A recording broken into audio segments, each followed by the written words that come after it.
Bad habits. We parents often think about the bad habits among our children, and we get really worried or concerned about the bad habits of our children. But as a parent, we also have number of bad habits in us. All human beings, we have number of bad habits. But here in this video, I'm going to talk about 5 major bad habits that most of us, most of the parents unconsciously carry in our behavior, and which stops or which creates blockages in raising mentally strong children. So if I am talking about the bad habits, being a parent, please don't think that I don't have those bad habits. I passed through all those bad habits and their effects. I suffered from all those bad habits, and finally I realized, I took the education and I came to know from my mentors that how to come out of those bad habits. And that's why I'm here to share in front of you to talk about those bad habits, what we parents carry within us and what stops to raise a mentally strong child. Now, what are those bad habits that actually stops raising a mentally strong children?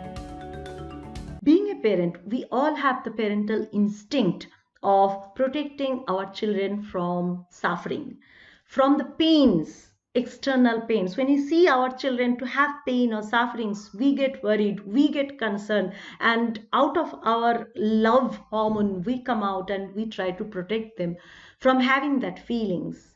And eventually they don't develop the skill of handling the emotions. They don't get habituated with the feelings of suffering and emotion. That is a major reason nowadays why the mental health issues are going high, because in a nuclear family we are much more protective about our children, and as a result we try to protect our children more and more, and we unknowingly take out their skill of dealing with the sufferings or with the pain. So the first bad habit, keep it in your mind that we should not protect our children from the sufferings or the pain. They should be able to recognize the sufferings and the pain. They should develop the skill of handling those sufferings or pains. If they don't get a practice of those, probably once they grow up, those will become huge for their mental health. I'm not saying purposefully give them pain or sufferings, but the pains or the sufferings, those are coming naturally on their way. Please let them handle that and convey the message that you are there to understand them. You are there behind them, but no need to protect them from those feelings of pain or suffering. Sometimes we parents, once we see our children to get overloaded with the responsibilities or tasks, we come on the front row and we try to take off their responsibilities from them. Probably you have seen when the exam comes, the parents become so restless. They start studying with the children. They start talking about the notes among the peer parents and try to arrange the notes from the parents, try to arrange to know about the questions, important questions. What I am trying to say is the involvement we take, which is actually their responsibility. And it's not only about exam. This is a common habit, and we are developing that habit more and more once we are living in the nuclear family, because we think our sole responsibility is to protect them. Most of the time we think this is the criteria of a good parent, to help them by taking their responsibility, and eventually or unknowingly we stop them, or we reduce their capacity of having the natural responsibility. We all have that spontaneous skill of taking the responsibility. We want to grow the responsible children, but unknowingly we develop that irresponsible behavior in them. Maybe if you are not helping your child up to that extent in study, your child will get a little less score. But what is your objective? Are you focusing on the temporary result, or you should focus on developing a mentally strong and responsible child for long run?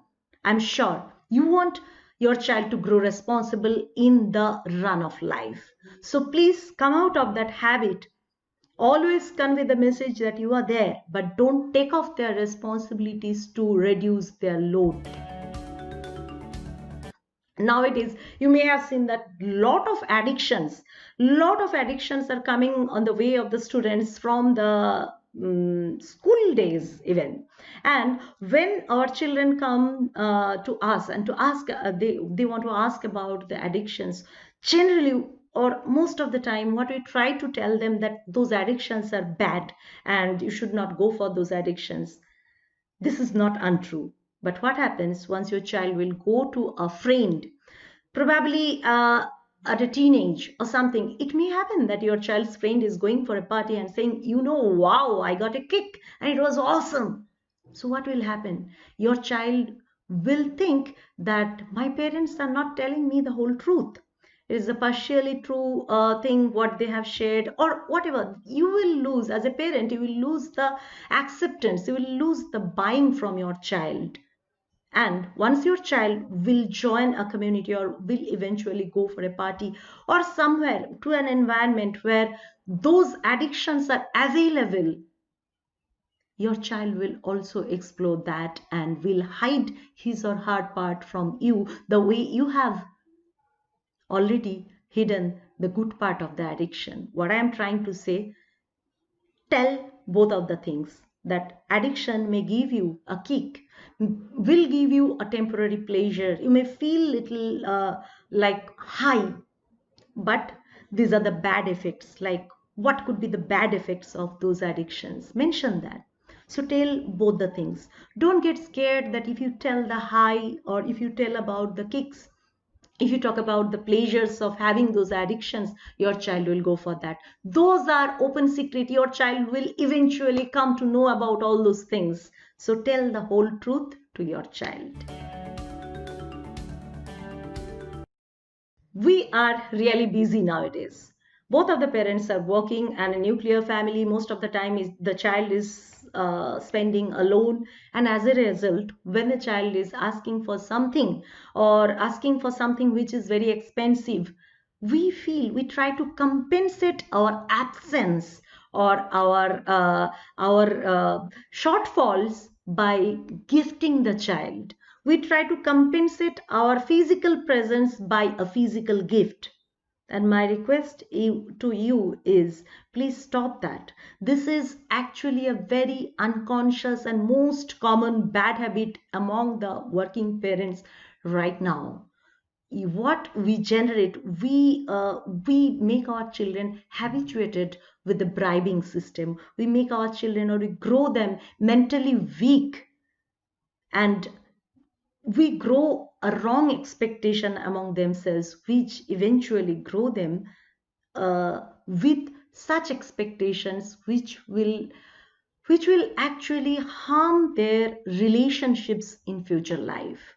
So don't bribe or don't try to compensate your physical absence with some physical gift. Rather, compensate it with a quality time, with a wonderful bondage, with the empathy that you can create in a positive environment.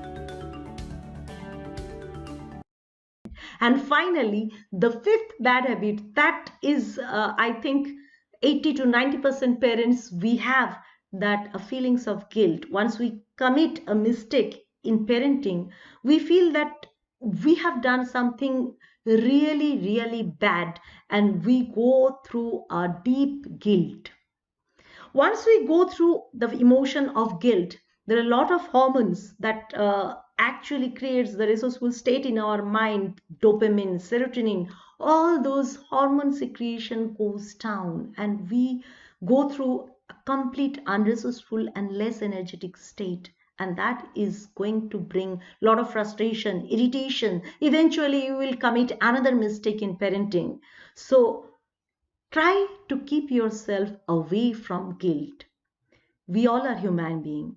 Your child can do mistakes, so as you.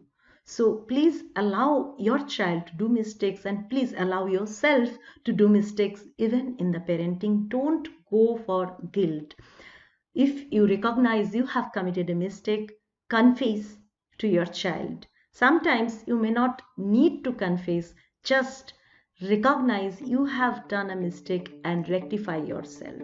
So I talked about 5 basic and major bad habits that most of us, we parents, carry with us, and which stops or which reduces the chances of raising a mentally strong child. Keep those bad habits in your mind and go for a wonderful life, go for a wonderful bondage with your child. Have a great life, have a great mindset, have a great family. Thank you.